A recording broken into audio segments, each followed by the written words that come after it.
Bienvenue sur Ici Écho. Dans un discours télévisé retransmis en direct, Hassan Nasrallah a averti qu'aucun lieu en Israël ne serait épargné par les milices du Hezbollah en cas d'attaque contre le Liban. Il a également menacé Chypre, pays membre de l'Union européenne, le plus proche des côtes du Moyen-Orient, si l'île décidait d'ouvrir ses aéroports et ses bases à Israël, disant détenir les informations, ou bien des informations, selon lesquelles Israël utiliserait les aéroports et les bases chypriotes si le Hezbollah attaquait ces aéroports.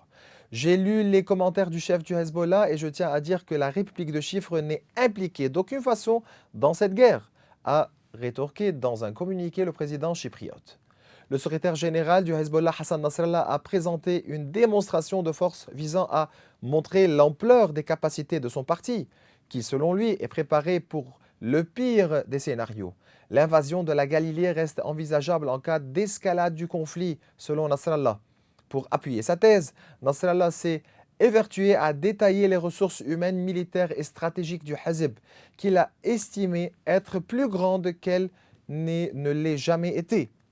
Avec plus de 100 000 combattants et un arsenal comptant un très grand nombre de drones, il a considéré que sa formation était prête à combattre sans limite si une guerre ouverte était déclarée contre le Liban.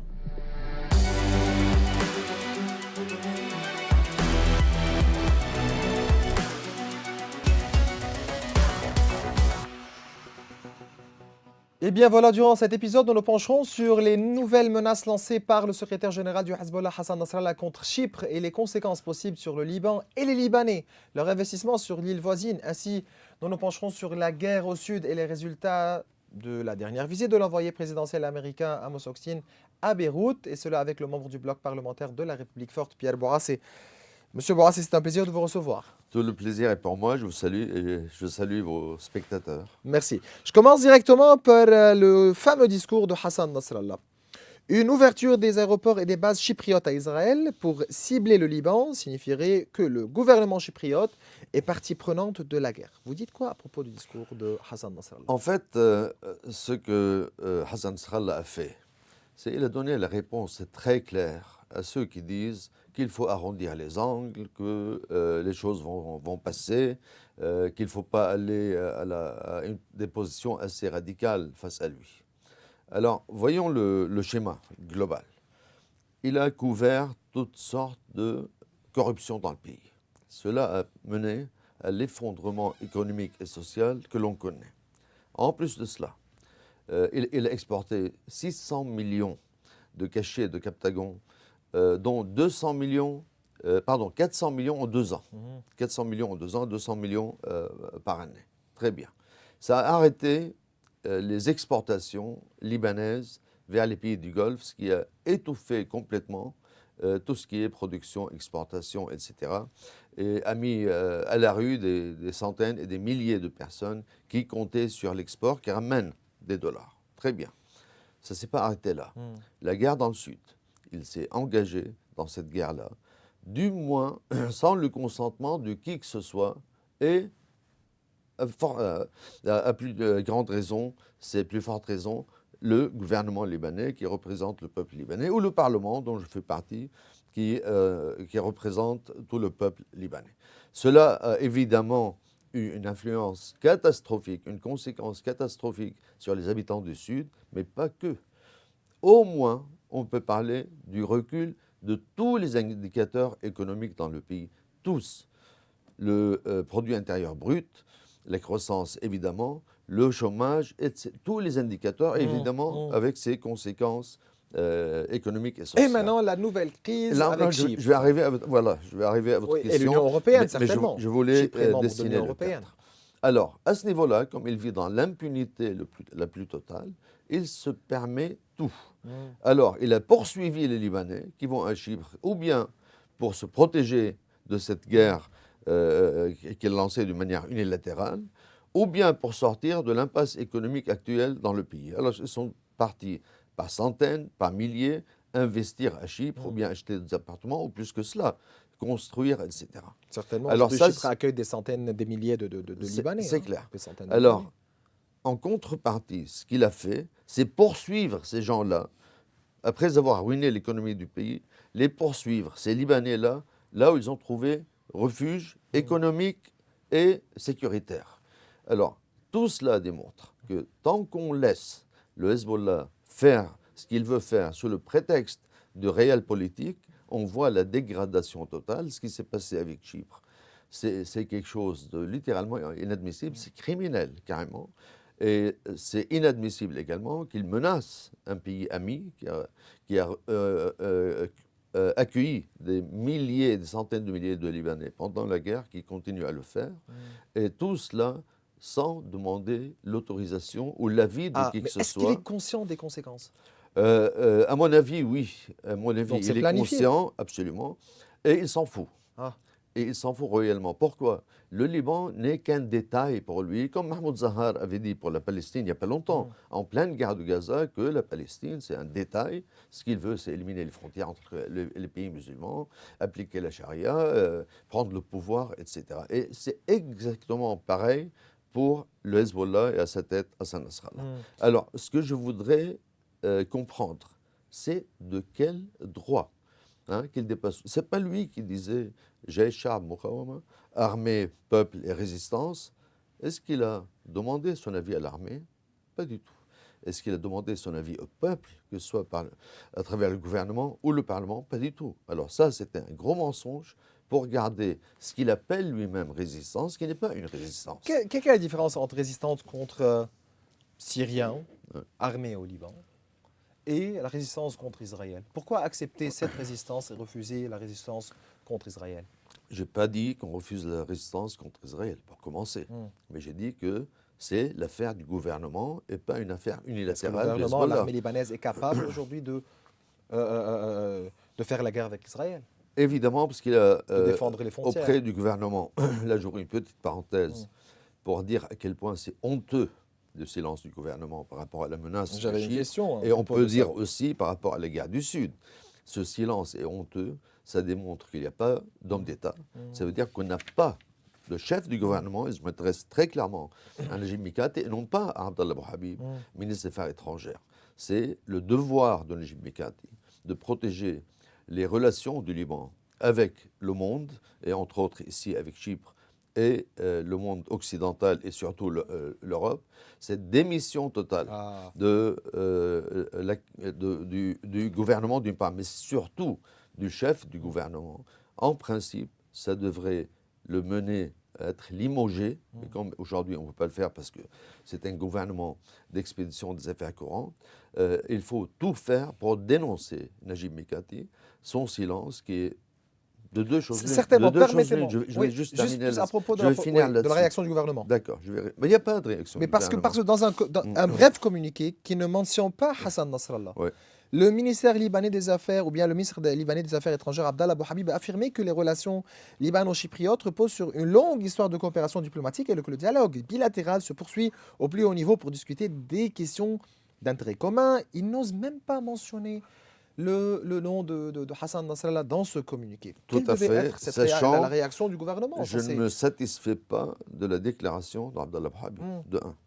De deux, c'est la responsabilité du chef du gouvernement, fut-il d'expédition des affaires courantes. Najib Mikati. C'est la démission totale de Najib Mikati qui peut avoir deux sources, pas trois, de la lâcheté ou la complicité. Il n'y a pas une troisième possibilité, c'est ou lâcheté ou complicité, et dans les deux cas, c'est hautement condamnable, et un jour ou l'autre, il doit répondre de son silence, qui est un acte. Le silence est un acte. Politique du moins, il faut qu'il réponde de cela devant le peuple libanais et ses représentants. Ce n'est pas aujourd'hui, c'est dans 10 ans. D'accord? C'est littéralement inadmissible.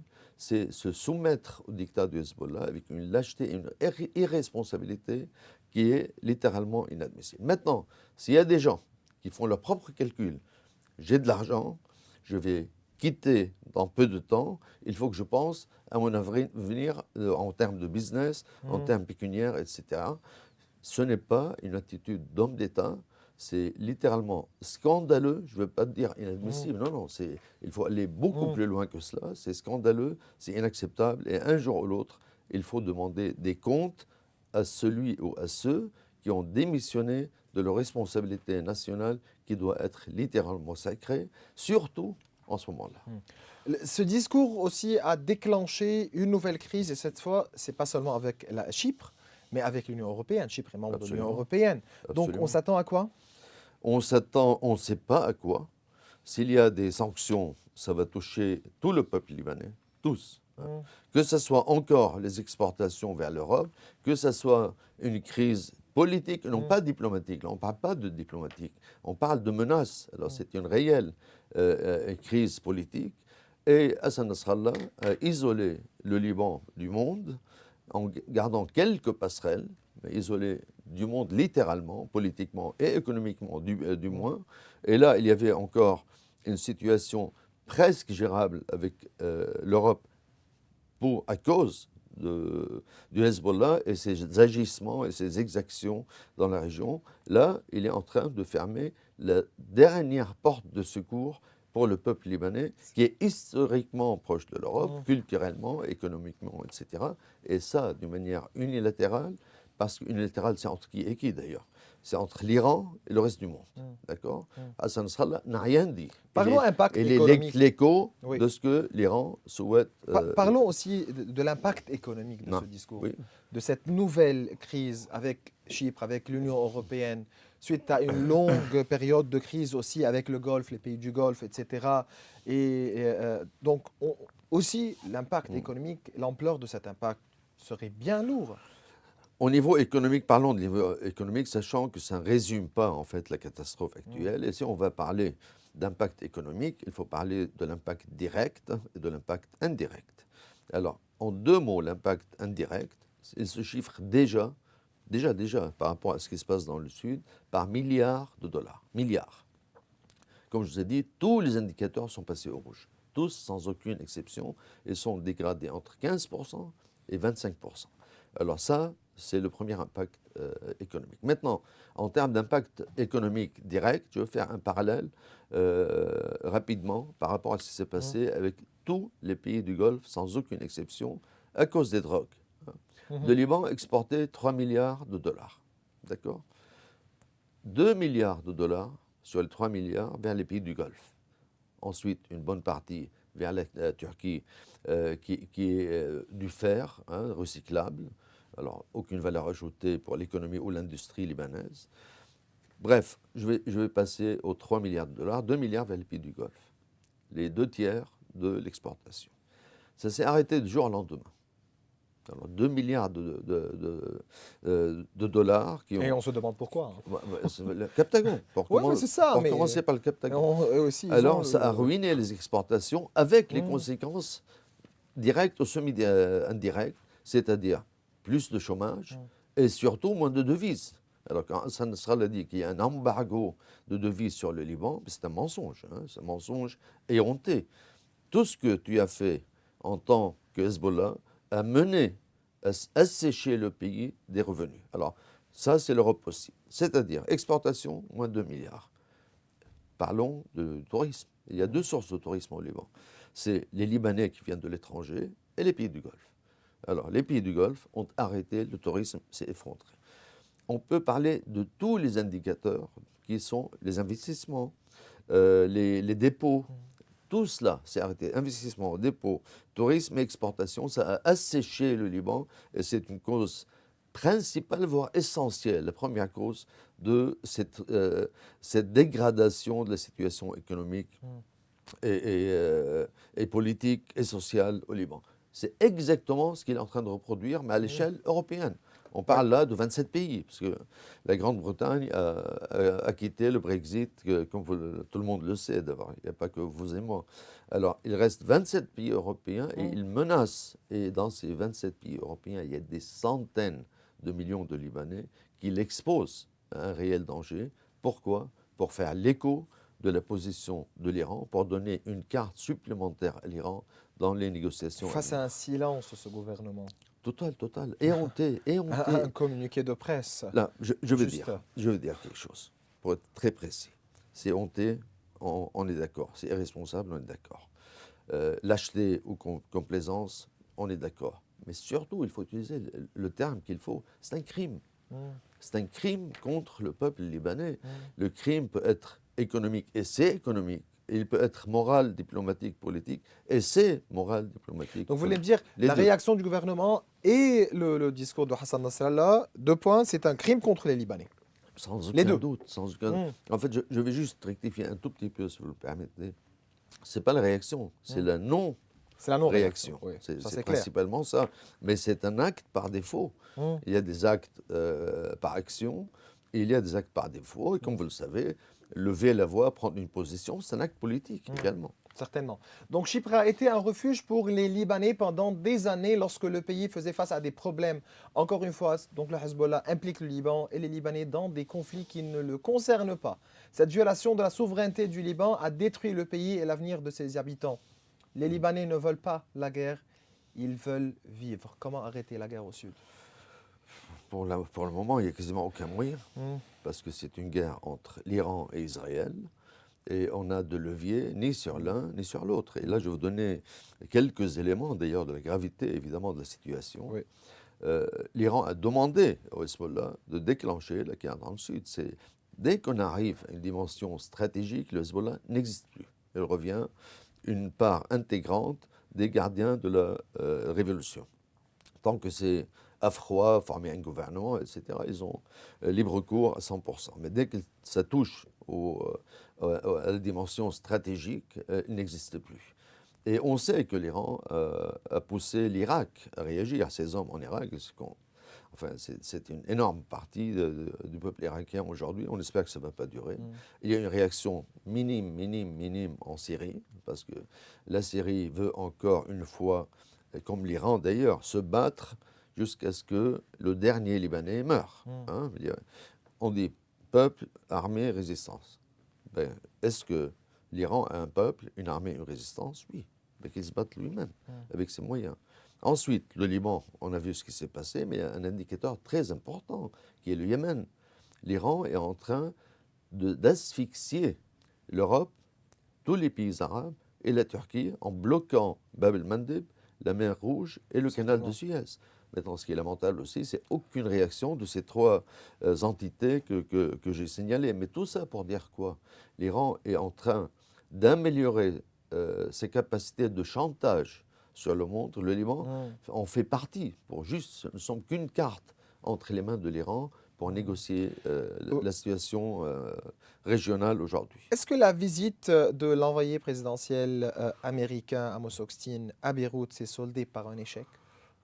Certainement, parce que vous croyez que l'Iran est prêt à accepter une médiation aujourd'hui sans qu'elle soit elle-même à la base de cette initiative? Impossible. C'est tout un dispositif régional.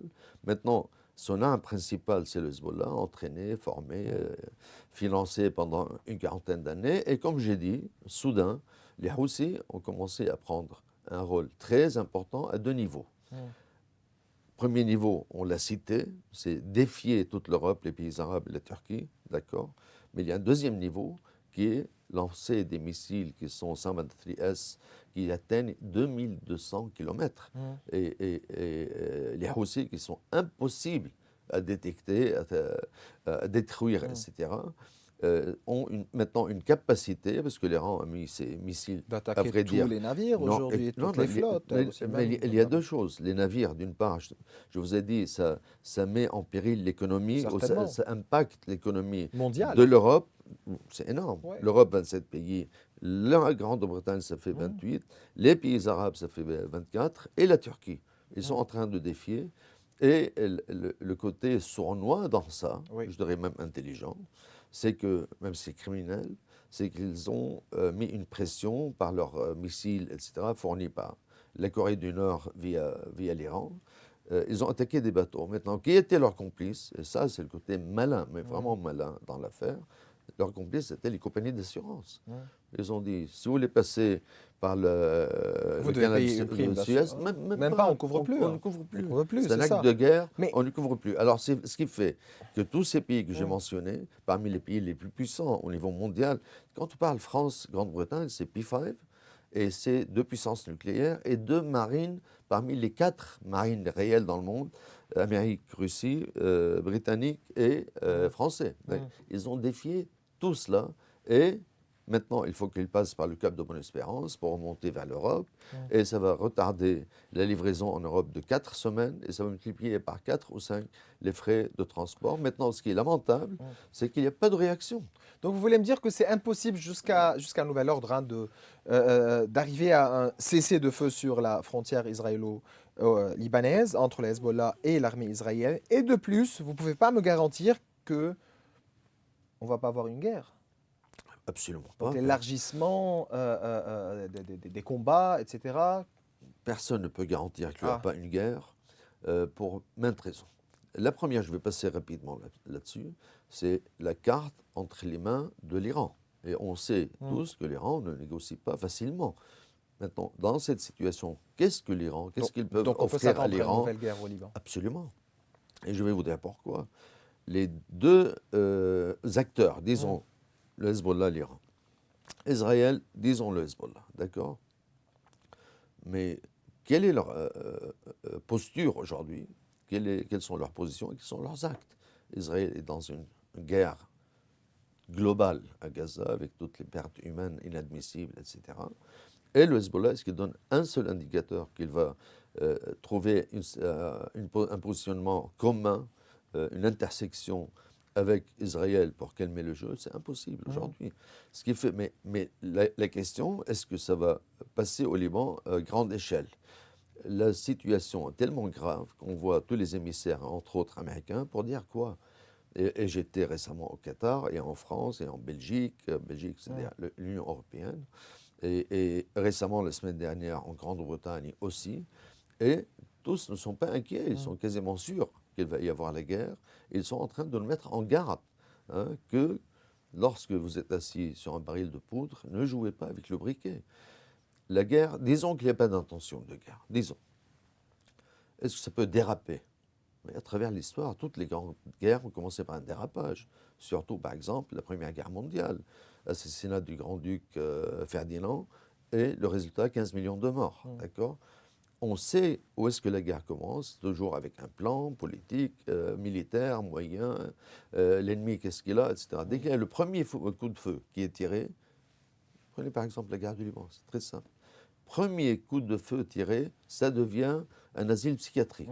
Hein. Ça devient une hystérie meurtrière pour tout le monde, effet domino, on ne contrôle plus. Au moins revenons à notre situation au Liban en 2006. Mais il n'y avait pas d'intention de guerre. Alors, si je savais, je prends 2 soldats, je négocie la libération des otages libanais en Israël.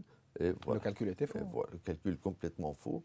On ne joue pas avec le feu qui est un non mauvais. C'est un premier principe politique, c'est ne joue pas avec la stabilité. Pourquoi Israël n'a pas abattu le drone Hudhud que Hezbollah avait qui a survolé Haïfa? Je ne sais pas. Sincèrement, je ne sais pas. Juste Évidemment, Hudhud, à mon avis, c'est juste un message un message qu'on est prêt, qu'on est pour là, rassurer déjà qu'on vous court.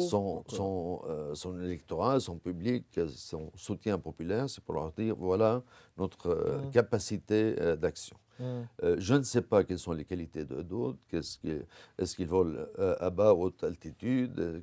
Est-ce qu'ils volent rapidement ou pas? Je ne sais pas. Je sais clairement qu'Israël a failli. Hein. Ils n'ont pas pu cibler Hudhud. Alors ça, c'est il ne faut pas nier les capacités du Hezbollah ici aussi. Mais justement, c'est ce que je n'ai jamais dit qu'il n'a pas Ouais, de capacité. Justement, si on ne serait pas dans cette situation-là, au niveau régional, mais au niveau local aussi, parce que tout le monde baisse les bras face à lui.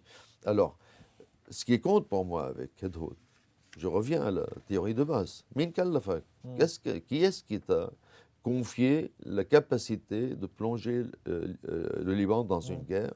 Maintenant, nonobstant les capacités de Hudhud, c'est un risque supplémentaire pour le peuple libanais et la stabilité au Liban et l'économie et le côté social, évidemment, qui m'intéresse énormément. Tout cela, qui est-ce qui t'a confié cette mission-là? Maintenant, je ne veux pas parler d'autre, je vais parler de quelque chose de beaucoup plus grave. Alors, parce que certaines personnes disent, bon, il y a Google, vous pouvez savoir, la situation, surtout à Haïfa, n'a pas changé pendant, je dirais, presque des décennies. Et la cible principale, c'est connu, c'est le complexe pétrochimique à Haïfa. Donc, tout le monde le sait, il n'y a pas besoin de faire de la reconnaissance là-dessus. Maintenant, vous me dites, le Hezbollah est capable d'atteindre violemment ce site-là et des conséquences stratégiques, avec des conséquences qu'on peut comparer à l'explosion de Beyrouth. Alors, ça va quasiment détruire Haïfa. Très bien. Et le lendemain, day after, on fait quoi? Qui t'a demandé de faire cette action? Est-ce que tu es capable toi-même d'assumer les conséquences de cette action? Certainement pas. Tu vas te dire, comme il a dit dans le Sud aujourd'hui, j'assume aucune responsabilité, c'est au peuple libanais d'indemniser les maisons, les foyers et les personnes qui ont été tuées par Israël. Revenons à la nouvelle crise avec Chypre, avec qui on devait aussi lancer des négociations en ce qui concerne le dossier des réfugiés. Donc bien voilà le défi que pose la présence massive de migrants syriens au Liban. Suscite toujours des débats brûlants dans le pays, mais ce qui inquiète davantage, c'est la hausse exponentielle des naissances qui ne sont pas enregistrées à l'avenir. Cela posera certainement un sérieux problème pour le Liban en termes d'intégration ou de naturalisation, alors que la croissance démographique libanaise semble plutôt être lente. Donc, on est où au niveau de la solution de ce dossier-là? On a oublié le dossier des réfugiés. On ne l'a pas oublié, non. Ah, vous non. C'est une action quotidienne. Mais à chaque fois, nous avons un nouveau dossier, donc voilà, qui nous fait oublier un dossier qui est un peu plus ancien, etc. Mais comment sortir de ce problème-là? Il faut comment résoudre ce problème? Il faut commencer par où? Avec qui? Négocier avec qui? C'est aussi une démission du gouvernement, une autre... Bien sûr, bien sûr. Et une autre faillite. Une autre faillite. Alors, commençons par la coordination avec Chypre au sujet des réfugiés. Ça ne pouvait pas tomber mieux comme question, parce qu'il y a moins d'un mois, j'étais à Chypre.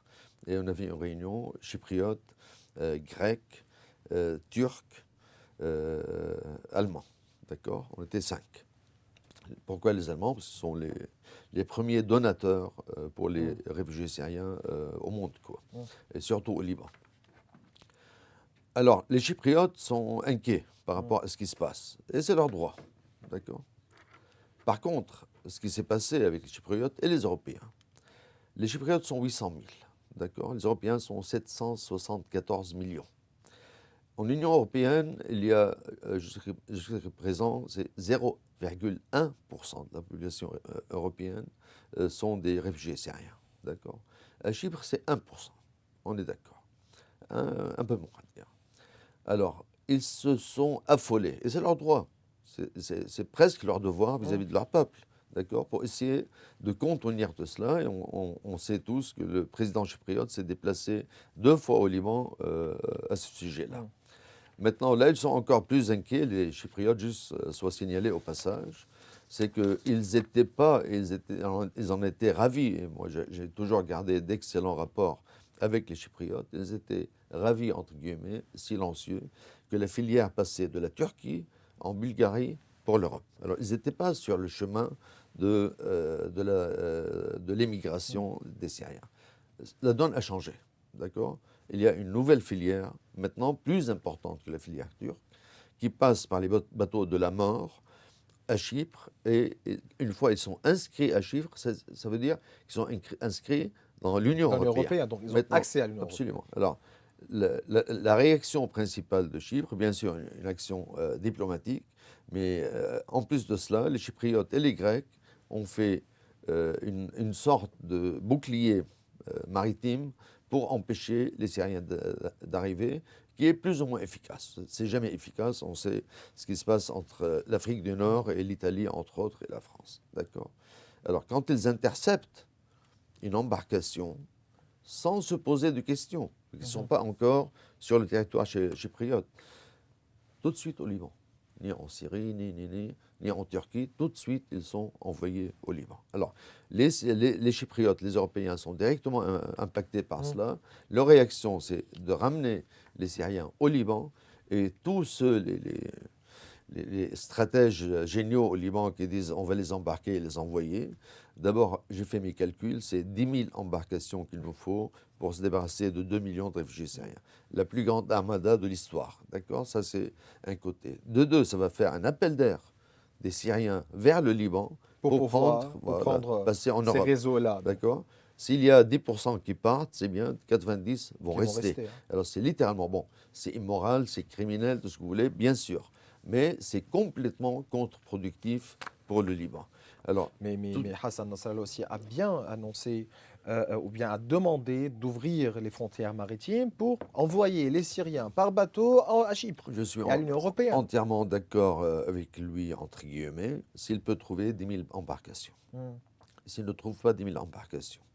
Mais avant d'ouvrir ces frontières, il fallait contrôler les frontières libano-syriennes, je suis allé au Akkar, ok, justement pour voir la frontière.